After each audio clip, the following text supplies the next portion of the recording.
Ciao a tutti, oggi voglio farvi vedere questa Turol J1. Se state cercando una bici elettrica adatta a tutti, questa lo è.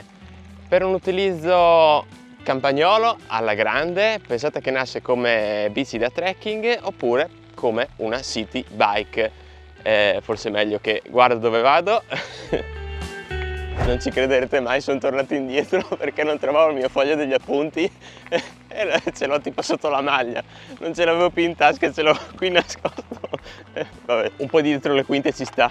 Ritorniamo noi. La bici ha una potenza di 250 watt, quindi perfettamente a norma con le leggi italiane, mantiene i 25 km/h anche se si può fare qualcosina di più, poi dopo vi dico nel dettaglio. Andiamo direttamente nell'unboxing perché acquistandola sul sito Geekbuying vi arriverà in una settimana circa perché i magazzini sono situati in Germania. Imballo perfetto, protezione in ogni dove e la bici è arrivata senza nemmeno un graffio. Dotazione base con un montaggio molto rapido ed un manuale finalmente ben illustrato. Si deve montare il parafango anteriore, questa volta non è in plastica, che bello, insieme al fanale, pneumatico, manubrio e pedali. Nella parte posteriore troviamo tutto preassemblato e nel complesso è un lavoro di 30 minuti con attrezzi già presenti in dotazione. Non può mancare l'alimentatore proprietario da 36 volt, il manettino da inserire vicino alla manopola, ma io l'ho solamente provato e tolto immediatamente per rimanere in regola, e va collegato poi nell'unico connettore libero qui frontalmente,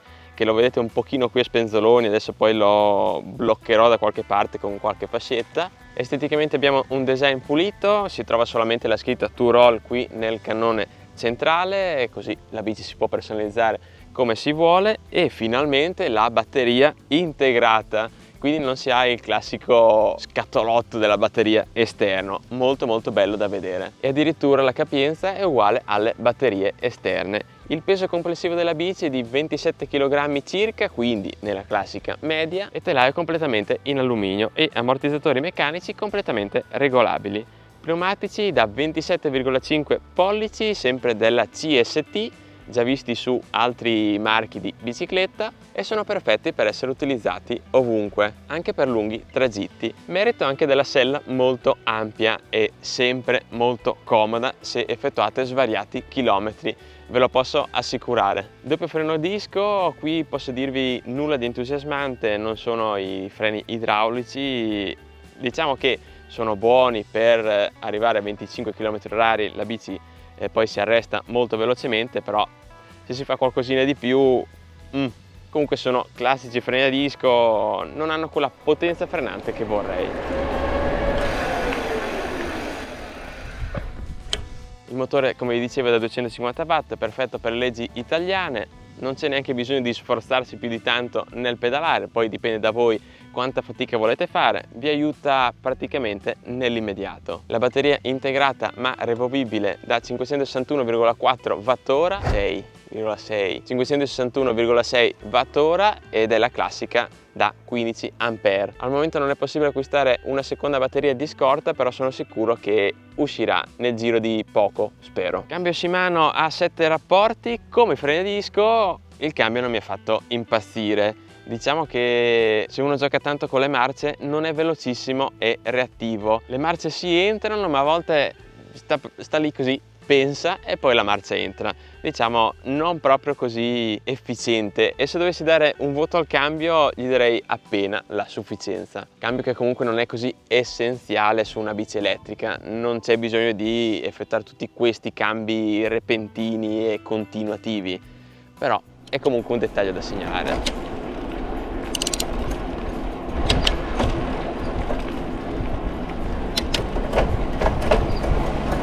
Il display o computerino di bordo è il più compatto mai provato e posso dire che è il più bello di tutti. La retroilluminazione è perfetta, le dimensioni dei caratteri sono sempre visibili e tutto molto intuitivo, con anche la possibilità di sblocco. Come sempre, per entrare nel menu segreto basta tenere premuto, da bici acceso ovviamente, più e meno contemporaneamente, e ogni opzione è ben spiegata tra un passaggio e l'altro, quindi quello che interessa a noi è l'opzione Speed. Quando vedete Speed potete impostare la velocità massima da 25 e portarla a 32 km/h. Non si può andare oltre e direi che sono anche più che sufficienti, però 32 km/h non in strade cittadine. E per fare il passaggio tra il blocco 25 e 32 km/h ci servirebbe un comando rapido che tipo quando si vede un posto di blocco si preme il tasto, tac, 25 km/h, poi via, si sblocco, via. Vabbè, sto parlando a vanvera. Nella parte inferiore c'è anche una porta USB per ricariche d'emergenza, ma con un'uscita a 2 A, quindi ricarica anche abbastanza veloce rispetto ai classici 1 A.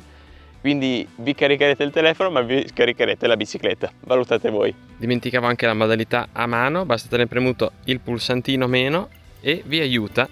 Poi appena lo mollate, tac, la bici si ferma. Non è possibile collegare la bici allo smartphone, non è dotata di connessione Bluetooth, direi funzione non così indispensabile, ma ci sono 5 modalità differenti di assistenza. Tutte sono molto equilibrate e rispettivamente sono di 12, 15, 18, 21 e 25 km/h, sempre se non andate a modificare la velocità massima.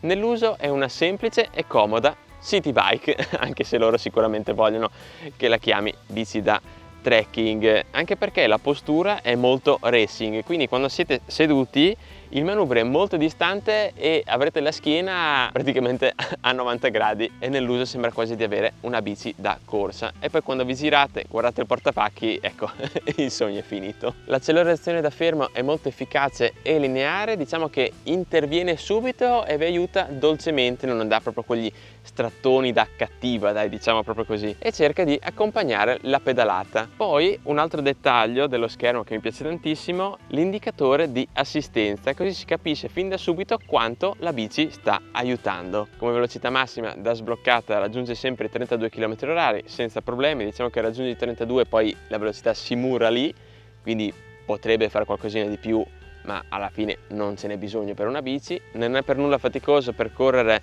qualsiasi terreno con questa two-roll e i terreni regolari direi che non si fanno sentire, il tutto viene molto ben ammortizzato e vengono assorbite molto bene anche le vibrazioni. La batteria con una carica completa riesce a coprire quegli 80 km circa, anche se il produttore assicura i 100 km, però 100 km mantenendo sempre una velocità massima dei 15 km orari, quindi accelera, frena e quant'altro. Direi che io quei 70-80 km li ho fatti senza problemi e con l'alimentatore proprietario si ricarica in 6-7 ore circa.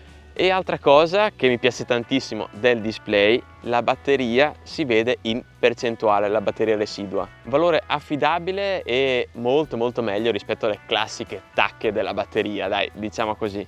Poi fanale anteriore, il classico a LED con il fascio luminoso, e fanale posteriore che rimane sempre attivo quando lo andate ad attivare manualmente oppure durante una frenata si accendono, si attiva insomma. Ho cercato di riassumere il più possibile anche perché non c'è molto da dire, è una bici veramente ben fatta, ha pochissimi difetti se non il cambio direi proprio non impeccabile ed è l'unico difetto riscontrato, e poi con l'aiuto dell'elettrico non si fa sentire più di tanto.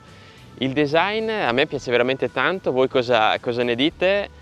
Siete della mia stessa idea? Perché la bici è elegante al punto giusto, direi che è proprio una city bike perfetta e oltre perché può andare ovunque. E arriviamo al punto forte, perché il suo prezzo ufficiale su Geekbuying è di 749 euro e poi tramite il mio coupon mi hanno assicurato che funziona fino a fine luglio. Ve lo lascio scritto qua sotto e poi lo aggiornerò nel caso dovesse scadere. Mi hanno detto che me ne ridanno un altro. Più o meno il prezzo si attesta intorno ai 729 euro, diciamo che con il mio coupon quei 30-40 euro di sconto si riesce sempre ad avere. Poi per qualsiasi cosa mi raccomando ditemelo qua sotto nei commenti, io cerco di recuperare coupon direttamente dal produttore. Direi comunque prezzo inarrivabile per una city bike, almeno per quanto riguarda i marchi più conosciuti. Vi consiglio anche di dare un'occhiata al modello J1 ST che a differenza di questa bici ha solamente la canna centrale un po' più bassa, insomma qui c'è la canna centrale alta e lì